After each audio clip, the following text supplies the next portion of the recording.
Hare Krishna, muy buenos días. Nama Om Vishnupadaya Krishna Prestaya Bhutale Srimate Bhaktivedanta Swaminiti Namine Namaste Saraswate Deve Gauravani Prasharine Nirvisesa Sunyavadi Pashatya Deshatarine Jayatri Krishna Chaitanya Prabhu Nityananda Tri Abdvaita Gadadhara Srivasadi Gaura Bhaktavrinda Hare Krishna, Krishna Krishna, Hare Hare, Hare Rama, Rama Rama, Hare Hare. Hare Krishna, reiterados, y vamos a continuar con las lecturas y propuestas de reflexiones sobre el trascendental y siempre radiante y purificador por excelencia, Srimad Bhagavatam, el cual, cuando es escuchado con atención y con la debida sinceridad de entrega y sumisión perfecta, entonces sin duda alguna nos puede conducir de manera segura hacia el estado original de la entidad viviente, que es el estado de perfecta conciencia amorosa de Krishna, o perfecta conciencia amorosa de aquel que es la suprema personalidad de Dios. Entonces vamos a recordar que en el episodio anterior o encuentro anterior habíamos comenzado la lectura de un grupo de textos conocidos como las oraciones de la reina Kunti, donde la reina Kunti, o madre de los Pándavas, una gran devota del Señor, una devota muy casta, y que además sentía un gran apego y afecto por el Señor Krishna, más allá de su vínculo familiar con él desde el punto de vista histórico, sentía devoción por él como la suprema personalidad de Dios. Y entonces este Krishna, en su momento determinado, en su participación acá en este mundo, ya él había terminado unos asuntos pendientes con los Pándavas, sus queridos devotos y familiares y amigos, y ya iba a partir, ya iba a partir hacia su propio reinado, o sea, su propio fragmento de tierra donde se desarrollaba allí con su pueblo, con su familia, con sus sirvientes cercanos. Y entonces, desesperados frente a esta inminente partida, entonces llenos de sentimientos de la inminente separación de alguien que se ha convertido en algo muy, pero muy querido para ti, entonces tú, que en este caso es la reina Kunti y los Pándavas, empiezan a decirle diferentes palabras muy hermosas y que nos ayudan no solo a ir ganando en la comprensión sobre las cualidades y características, el carácter general de Krishna, cosa que es necesaria porque, por ejemplo, cuando hablamos del término de conciencia de Dios, realmente conciencia de Dios se refiere a conciencia en sentido general de la verdad absoluta. O sea, en sentido general es muy amplio, es un término no definido. Pero conciencia de Dios no determina, o sea, no es tan específico como el estado de cuando uno dice conciencia de Krishna, porque conciencia de Krishna ya se refiere a algo completamente detallado, o sea, una comprensión muy particularizada de la persona suprema. Y entonces llegar al estado de conciencia de Krishna significa no solo adquirir conciencia de Dios, o no solo aceptar la existencia de Dios, o no solo incluso experimentar su presencia de una forma general, sino que hay que llegar a la esencia de esa presencia, y la esencia de esa presencia es aquello que se conoce como la persona original, de donde emergen todas las demás personalidades, incluyendo sus propias personalidades o avatares.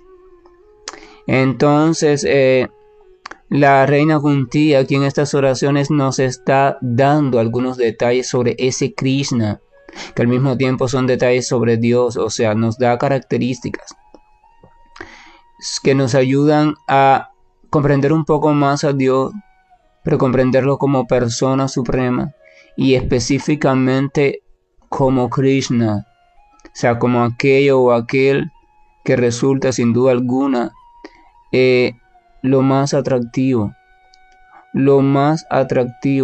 que pueda existir. Eso es la suprema personalidad de Dios. Y estas oraciones nos ayudan a comprender eso, nos ayudan a conocer un poquito más a Krishna, que significa conocer un poco más a Dios, pero con un poco más de intimidad, un poco más de detalle. Nos ayudan a ir preparando las condiciones para una relación personal, una relación viva, una relación directa con el Señor Supremo, no con la verdad absoluta como verdad absoluta, sino con aquella persona que es la verdad absoluta. Entonces nos habíamos quedado en el texto donde la reina Kunti decía: estando más allá del alcance de la limitada percepción de los sentidos, tú eres el factor eternamente irreprochable que está cubierto por la cortina de energía alucinante. Tú eres invisible para el observador necio, de la misma manera que un actor al desempeñar un papel no es reconocido, ¿verdad? Seguía dando ellas detalles sobre Krishna. O sea, ahora nos está recordando que a Krishna no se le puede reconocer, no se le puede sentir, no se le puede encontrar, no se le puede experimentar a través de los sentidos materiales, que no son más que un conjunto de mecanismos artificiales hechos de materia muerta, dinamizados por determinadas programaciones, y dan la sensación de vida, pero no están vivos, por tanto no pueden divisar la vida. Usted nunca va a poder ver a Dios con sus ojos, estos ojos, este instrumento óptico aquí, no. Nunca podrá escucharlo con estos oídos. Nunca podrá tocarlo con esta piel, con este tacto, con estas manos. Nunca podrá oler su dulce aroma con este olfato. Nunca podrá degustar su dulzura con estos labios, con esta lengua. Nunca podrá tener una relación directa con el Señor a través de el cuerpo material, porque simplemente el Señor no es material. Y entonces, por tanto, el empeño o el creer que se puede lograr eso es necedad. Por eso más adelante ella dice que eres invisible para el observador necio. O sea, pensar de esa manera, que se le puede experimentar de esa manera, es una necedad, en esencia, es ignorancia. Por eso se habla siempre de la muerte a la carne. O sea, el Nuevo Testamento de los cristianos dice en las cartas, Pablo, que morir a la carne y nacer al espíritu. Y habla de un proceso de transformación, y es lo mismo, pero ya eso estaba también contenido en los Vedas desde mucho tiempo antes. Y entonces el cuerpo material, por decirlo así, tiene que ir quedando detrás, y tiene que la criatura ir naciendo al cuerpo espiritual, o ir naciendo a la conciencia espiritual. Y de eso se trata el verdadero sentido de una verdadera religión. La verdadera religión o el verdadero yoga o el verdadero sistema llamado como camino de autorrealización es eso. Tiene que ayudarte o contribuir a que vayas muriendo. Tu presencia va muriendo en el plano de conciencia material y va naciendo en el plano de conciencia espiritual aún en esta vida. O sea, esa es la cuestión. Entonces seguía diciendo: tú eres el factor eternamente irreprochable que está cubierto por la cortina de energía alucinante. Esa cortina empieza desde la ignorancia, o sea, la dualidad y la ignorancia, el olvido, no nos dejan descubrir verdaderamente la esencia de la persona absoluta. Entonces se le descubre de muchas maneras. Unos hablan, ¿no?, de un cuerpo universal, como energía universal, como fuente universal, como resplandor de la verdad absoluta, como aquella presencia que está localizada dentro de todo y al mismo tiempo fuera de todo. O sea, se le empieza a reconocer más o menos, ahí se va reconociendo que existe, pero a través de tantas maneras indirectas. ¿Por qué? Porque la persona como persona, la original persona de Krishna, mientras que no está el corazón completamente purificado y no está la mente completamente ilustrada por el conocimiento verdadero, y ambas cosas se obtienen a través del servicio devocional, mientras que eso no haya pasado a plenitud, no se puede tener acceso al camerino. O sea, a veces uno está en el teatro, y un gran teatro, y allí están los camerinos. Una cosa es ver al actor en escena, maquillado, con diferentes vestuarios, asumiendo diferentes tipos de roles o personalidades, y otra cosa es ver al actor en el camerino.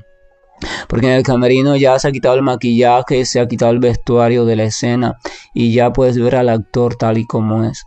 Entonces vamos a suponer que la morada trascendental, en sánscrito conocido como Goloka Vrindavan, o también como los planos Vaikunta, y desde otro lenguaje más cercano para acá, para Occidente, es conocido como el reino de Dios. La morada trascendental es como el camerino del Señor. Esa es la morada, es el hogar del Señor, ¿verdad? Allí el camerino ya se desmaquilla, se cambia y entonces va para su hogar, con su familia, con sus amigos. Allí canta, baila, juega, hace bromas, y ya no está el teatro. No hay que fingir ningún papel. Entonces, pero ese hogar trascendental, dice, y esa persona, conocerla así, tal y como es, esa es la meta perfecta de toda existencia. Cualquier criatura, incluso que haya alcanzado la sabiduría, está desesperada, loca, anhelando constantemente, haciendo todas las austeridades posibles para ver si en algún momento logra esa meta. Pero Krishna explica en Srimad Bhagavatam, canto número 11, él explica que nadie,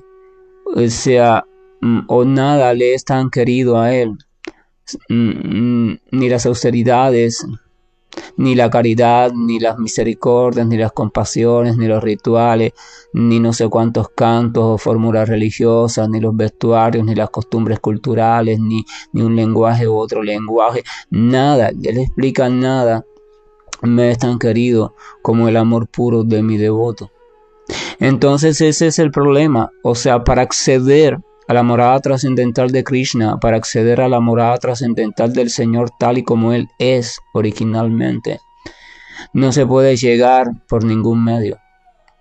Por ejemplo, una persona, para que usted logre llegar a la casa de una persona, no solo a la casa, sino que logre entrar, no solo que logre entrar, sino que lo traten como un amigo, como un familiar querido, y que le brinden afecto, y que le brinden toda la confianza, y que usted pueda sentirse en esa casa como si fuera su casa. Eso solamente se logra por una forma. O sea, cuando se logra de verdad, se logra por una forma, y es a través del despertar de un sentimiento de amor, o sea, de un sentimiento de cariño, de un sentimiento de confianza, de sinceridad, de entrega, de apertura.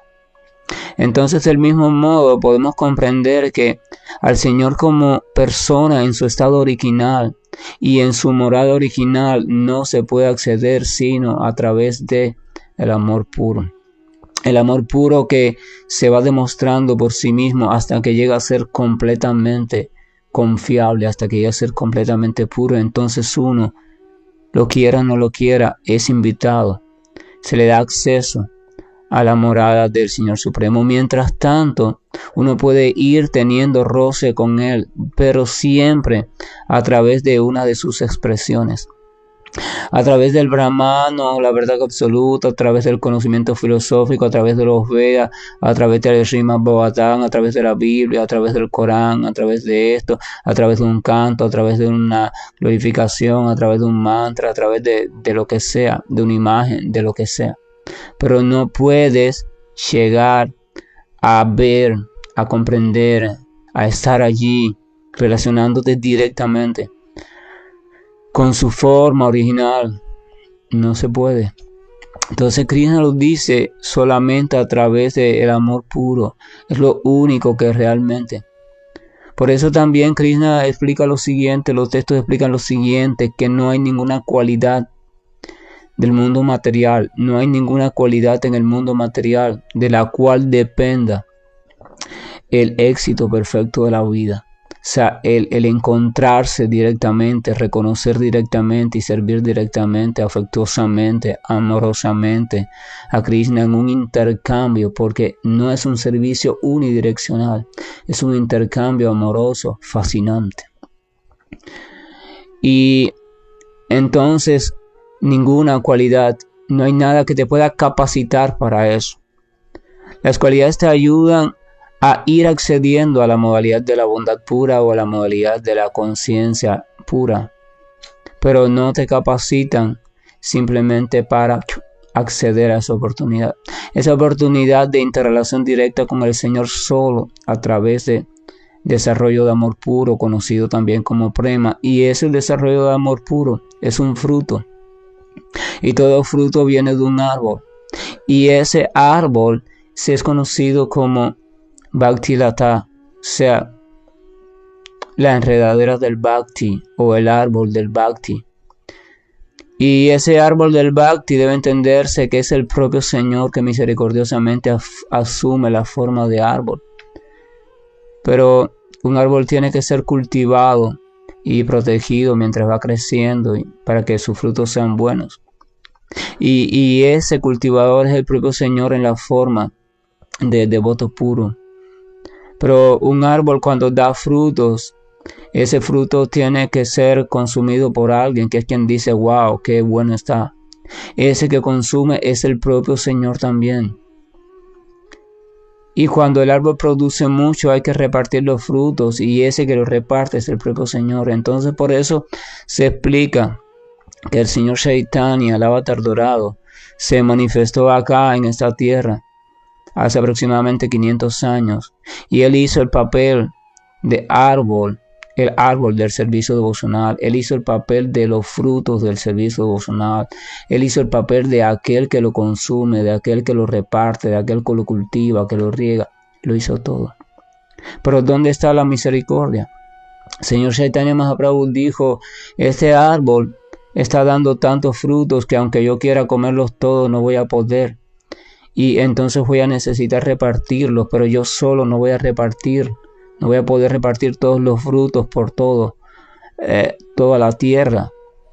Y aunque lo quisiera repartir, aún así temo que algunas personas no lo aceptasen porque vienen específicamente de mí. Por eso necesito ayudantes. Y esa es la misericordia del Señor Chaitanya. Aún pudiendo hacer él todo por sí mismo de manera perfecta, él hace una convocatoria, ¿verdad?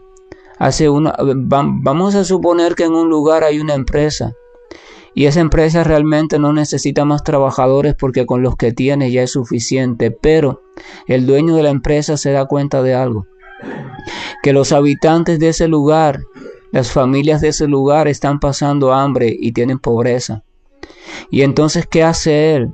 Él dice, yo voy a tomar una parte del dinero de la ganancia de la empresa y voy a crear una serie de plazas que no me hacen falta realmente, la puedo hacer con mis propios trabajadores, pero voy a crear plazas nuevas para empleos nuevos, para que los habitantes de este lugar puedan acceder a un empleo y puedan ganar dinero para satisfacer las necesidades de su familia. Entonces ese jefe de la empresa crea 10 plazas, por ejemplo. Él tiene 3 custodios o aquellos que protegen a la empresa por las noches. Él crea 2 plazas más. No las necesita, pero él las crea. Crea una plaza de un ayudante de cocinero. Él tiene ya 3 ayudantes, pero él crea otra. No la necesita, pero ¿por qué la está creando? La está creando pensando en el bienestar de las familias de ese lugar.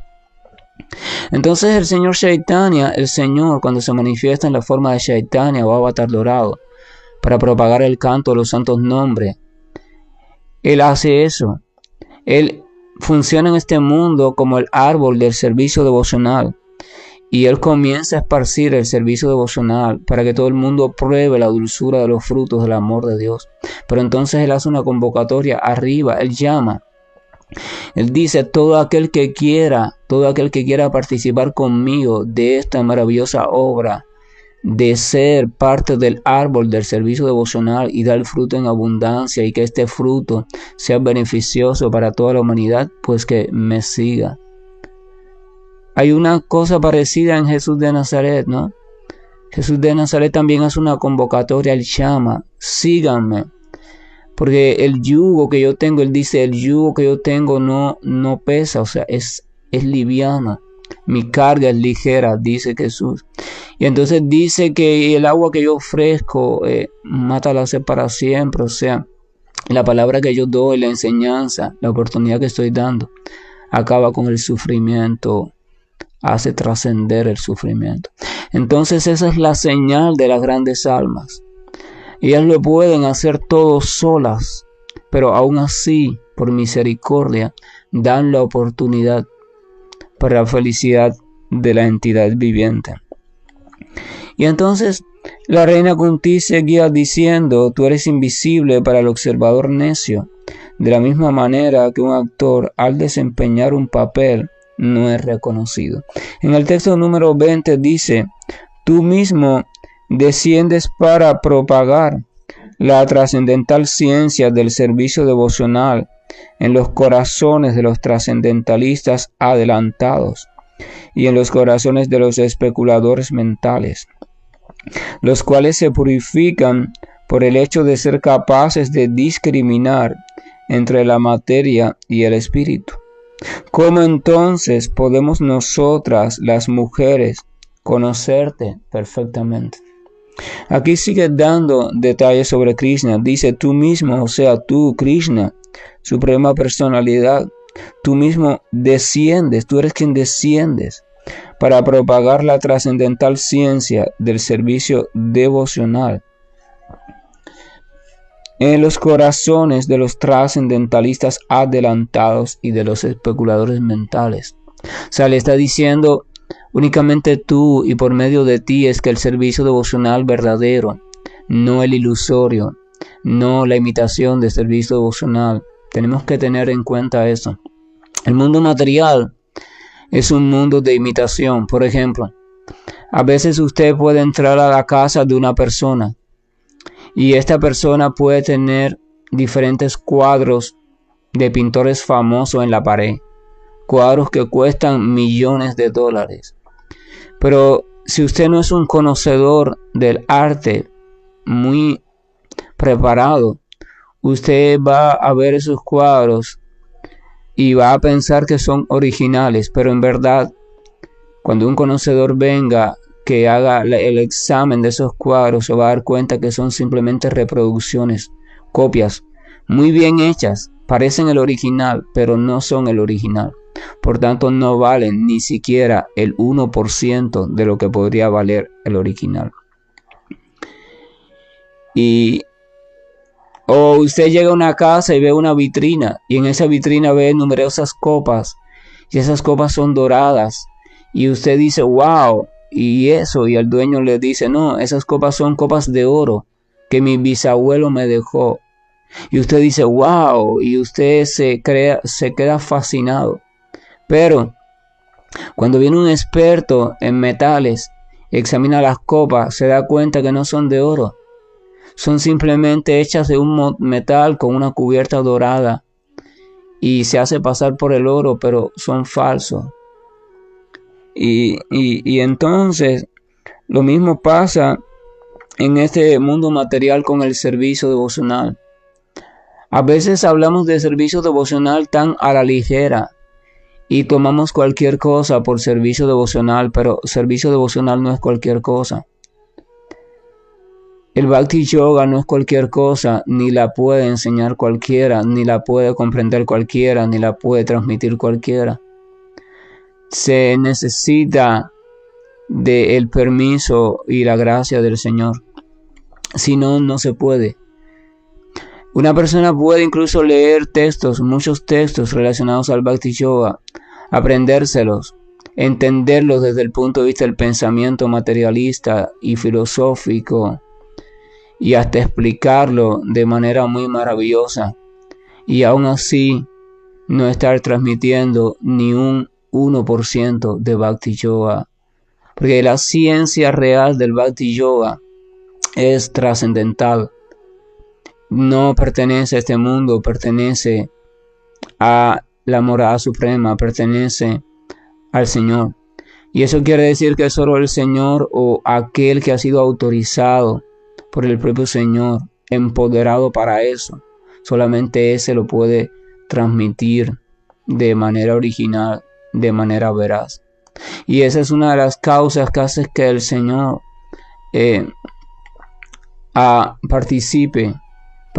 aparezca de un modo u otro dentro de la creación material. Él no tiene nada que hacer allí porque para eso están allí sus agentes, pero Él a veces se expande y participa. Y una de las causas que hace que Él haga esto es para restablecer de nuevo la perdida ciencia del Yoga original o el Bhakti Yoga. Lo explica Krishna en Bhagavad Gita, dice: cada cierto tiempo esta ciencia parece perderse, y entonces yo mismo en persona desciendo para restablecer este conocimiento. ¿Por qué el Señor hace eso? Porque es la única manera que la entidad viviente tiene de forma adecuada y segura de volver a su estado original o a la morada del Señor. Si hubieran otras maneras, el Señor no perdería tiempo en de vez en cuando tener que volver a crear un nuevo personaje, aparecer en el mundo material e instruir la ciencia del Bhakti Yoga. ¿Para qué se tomaría ese trabajo si hay otras maneras? Si Él se toma ese trabajo, entonces realmente eso significa que no hay otra manera.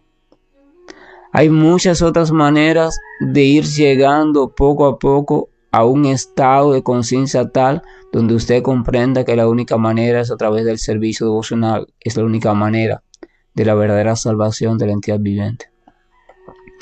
Hay muchas maneras de llegar a esa conclusión, pero una vez llegas a esa conclusión te das cuenta de que hay una sola manera de proceder si quieres obtener la meta final, y eso se llama servicio devocional. Servicio devocional significa que comienzas a poner todas tus aptitudes, todas tus energías, todas tus tendencias, todos tus aprendizajes, absolutamente todo lo que crees que te pertenece y es tuyo, comienzas a ponerlo en función de la felicidad creciente de el amante o el amor supremo, Sri Krishna o el Señor Supremo, bajo el nombre o el personaje con el cual más te ha identificado según tu propia naturaleza, siempre y cuando éste sea auténtico y corresponda de verdad a uno de los personajes de el Señor Supremo o de la Suprema Personalidad de Dios. Entonces dice que tú mismo desciendes para propagar la ciencia del servicio devocional en los corazones. O sea, aquí hay dos cosas significativas. Dice ciencia de el servicio devocional. Aquí dice en los corazones. O sea, es donde se enseña esa ciencia. No es una ciencia intelectual, no es una ciencia académica, no es una ciencia filosófica, no es una ciencia para memorizar, no es una ciencia que... No, ella se instruye en el corazón. Entonces el que le instruya tiene que tener la capacidad de llegar al corazón. Esto no significa llegar a los sentimientos, no significa llegar a las emociones, no, llegar al corazón es llegar al alma. Eso es lo que significa. Pero para eso hay que estar empoderado por el Señor, o hay que ser una expansión del Señor cuando el propio Señor se encarga de ello. Entonces dice que le imparte esa ciencia en los corazones de los trascendentalistas adelantados, aquellos que llevan muchas vidas practicando algún camino o sendero de la trascendencia, como el yoga místico o el karma yoga, o sea, la acción desinteresada, o el camino de Vijnana, o sea, el camino del estudio filosófico en busca de la verdad absoluta, en busca del Brahman. Y llevan tantas vidas en eso que ya poco a poco se han ido purificando, y entonces a su debido tiempo ellos pueden estar capacitados para comprender de qué se trata el asunto del servicio devocional y comprender su gloria, las glorias del servicio devocional. Dice que a esos trascendentalistas adelantados y a los especuladores mentales, los cuales se purifican por el hecho de ser capaces de discriminar entre la materia y el espíritu. O sea, ya ellos han comprendido la diferencia que hay entre espíritu y materia, pero no teóricamente, sino que han llegado a la autorrealización de comprender el ser, y por tanto al comprender el ser han visto la diferencia entre materia y alma, alma y materia, pero aún así no han llegado perfectamente al Señor. Han llegado al ser, pero no perfectamente al Señor. Pero ya están ubicados en una posición elevada, y gracias a ese discernimiento, diferenciación entre materia y espíritu, se logran purificar. ¿De qué? Del condicionamiento material. Porque si usted experimenta realmente, se experimenta como ser, como alma, y ya no como esa cosa burda llamada materia, entonces usted queda automáticamente liberado de todos los enredos de ella. Usted sigue actuando en ella, pero ya no sigue identificado con ella. Entonces dice que bueno, para llegar a ese estado, por supuesto, hay diferentes caminos, diferentes formas, ¿verdad? Es lo que llaman diferentes senderos de yoga, jnana yoga, como karma yoga, yoga místico, siddha yoga, etcétera, etcétera, etcétera. Pero cuando llegan a ese estado, entonces es que necesitan ya, estás en la perfección de ese estado, ser instruido entonces en el servicio devocional. Pero son personas que muy dedicadas, hay conocimiento. Entonces dice que si tú le instruyes a esa persona y solamente esas personas son aptas para comenzar a comprender esa ciencia del Bhakti Yoga, entonces dice aquí, ¿cómo entonces podemos nosotras las mujeres conocerte perfectamente? Porque esto no es una denigración a la mujer, al contrario. Lo que pasa es que en la época védica, por ejemplo, la estructura de la sociedad era la siguiente. La mujer por su condición de ser más dada a la fe y no al pensamiento filosófico, entonces ella se encargaba más de la devoción, de las ofrendas, de cocinar para la ofrenda, de servir, del trabajo devocional. Entonces el hombre se encargaba de tratar de llegar a la comprensión filosófica. Y entonces después se suponía que en la familia perfecta ese hombre era capaz de ilustrar, ayudar a que su mujer comprendiera la esencia de lo que él logró adquirir por un proceso muy complejo de filosofía. Él no le da a ella la filosofía, es lo que le debería dar. En el caso perfecto es ya la conclusión muy clara y muy sintética. Entonces, porque ella no tenía ya entrenamiento filosófico, lo de ella era lo otro, la otra parte, la parte del sentimiento, el corazón. Esa es la cualidad femenina. Y entonces, por tanto, ella, la reina Kunti, está diciendo, si nosotras las mujeres, debido a nuestra naturaleza, no tenemos la tendencia de como esas personas que te mencioné anteriormente, o sea, de los trascendentalistas adelantados, especuladores mentales, si nosotros no nos dedicamos a eso, si no estamos avanzadas en esos senderos y esos caminos, entonces, ¿cómo podríamos nosotras aprender a esa ciencia? Más adelante, por supuesto, se comprende continuamente que el aprender Bhakti, el aprender y comprender la ciencia del Bhakti no es una cuestión de filosofía, de especulación mental, de adelanto trascendental, ni de ser hombre o ser mujer. Es una cuestión de sinceridad y entrega en el corazón, es una cuestión así de simple y de una buena guía, así de simple.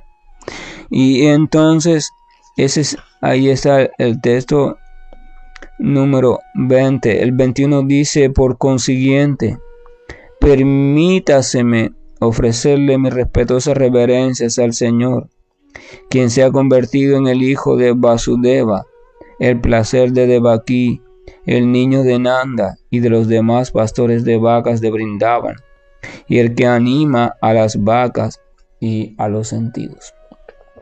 O sea, entonces dice entonces, mira, sin duda alguna tú que eres el Señor Supremo, de eso estoy convencida, por tanto permítame ofrecerte mis reverencias. O sea, estoy ofreciendo las reverencias al Señor Supremo, y ese mismo Señor Supremo es el que ha adoptado la forma, o se ha convertido o ha asumido el personaje como hijo de Vasudeva.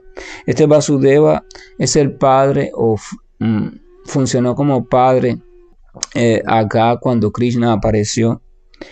Dice, el placer de Devaki funcionó como madre cuando Krishna apareció, o sea, padre y madre biológico, por decirlo así. Aunque Krishna fue criado por Nanda, Maharaj y Yashoda en Vrindavan, por cosas de la historia que un día contaremos. Entonces dice que ese mismo Señor Supremo que se ha convertido en el hijo de Vasudeva, el placer de Devaki, el niño de Nanda y de los demás pastorcitos de vacas de Vrindavan, y el que anima a las vacas y a los sentidos, o sea, Govinda, uno de los nombres del Señor Supremo. Entonces, ¿qué es lo que está diciendo Kunti? Le estoy ofreciendo las reverencias al Señor Supremo, que eres tú. Porque el hijo de Devaki, el hijo de Vasudeva, el que fue criado por Nanda Maharaj, por Yasoda, y el que fue el amor de Vrindavan y de todos los pastores de vaca, ese era Krishna, el que ella tenía enfrente, el que estaba funcionando como su sobrino en ese momento. Y dice, ofrezco las reverencias, permítaseme ofrecer reverencias al Señor Supremo, que ha aparecido como hijo de Vasudeva, de Devaki, criado por Nanda Maharaj, por Yasoda, en Vrindavan. O sea, tú eres el Señor Supremo.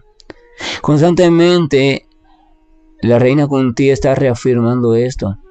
Nos está dando una lección, nos está dando pruebas contundentes. Ella, una gran personalidad, está diciendo, este que están viendo aquí como alguien que parece común, este que están confundiendo con un guerrero o con un familiar o con un primo, con un amigo o con un sobrino o con alguien hermoso o muy atractivo, este es el mismo Señor Supremo. Eso es lo que está diciendo Kunti, que por su misericordia ha adoptado el personaje de hijo de este, hijo de aquel, hermano, primo, sobrino, por misericordia, pero he reconocido, he aquí al Señor Supremo. Maravilloso. Las oraciones de la reina Kunti, las descripciones, la velocidad, la información, la dulzura, la profundidad que hay acá, y todavía faltan muchos textos maravillosos. No se lo pierda, no lo deje de lado, no piense que son textos comunes. Abre el corazón, no lo lea, no lo escuche para criticarlo, escúchelo en apertura total. Que la gracia y el amor de nuestro Señor nos acompañe, maravilloso y siempre radiante Señor. Eres tan fantástico, tantos planes maravillosos para que tengamos la oportunidad de sentir atracción hacia ti si es que logramos desarrollar fe. Entonces, por favor, permite que el don de la fe venga sobre nuestro corazón y permite que prospere allí, y permite que se fortalezca, y permite que nos haga dirigir nuestra mirada cada vez con más determinación y firmeza hacia ti. Hare Krishna, buen día, y estoy finalizando la llamada. Hare Krishna, Krishna Krishna, Hare Hare, Hare Rama,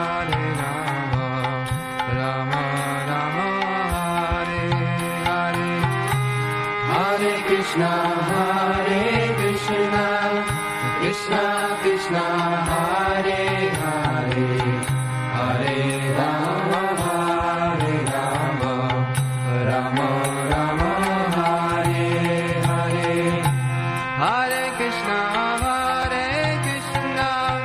Krishna Krishna, Hare Hare, Hare Rama, Hare Rama, Rama Rama, Hare Hare, Hare Krishna, Krishna Krishna, Hare Hare, Hare Rama, Hare Rama, Rama Rama, Hare Hare, Hare Krishna, Krishna Krishna, Hare Hare, Hare Rama, Hare Rama, Rama Rama, Hare Hare, Hare Krishna, Krishna Krishna, Hare Hare, Hare Rama, Hare Rama, Rama Rama, Hare Hare, Hare Krishna, Krishna Krishna, Hare Hare, Hare Rama, Hare Rama, Rama Rama, Hare Hare, Hare Krishna, Krishna Krishna, Hare Hare, Hare Rama, Hare Rama, Rama Rama, Hare Hare, Hare Krishna, Krishna Krishna, Hare Hare, Hare Rama, Hare Rama, Rama Rama, Hare Hare, Hare Krishna, Krishna Krishna,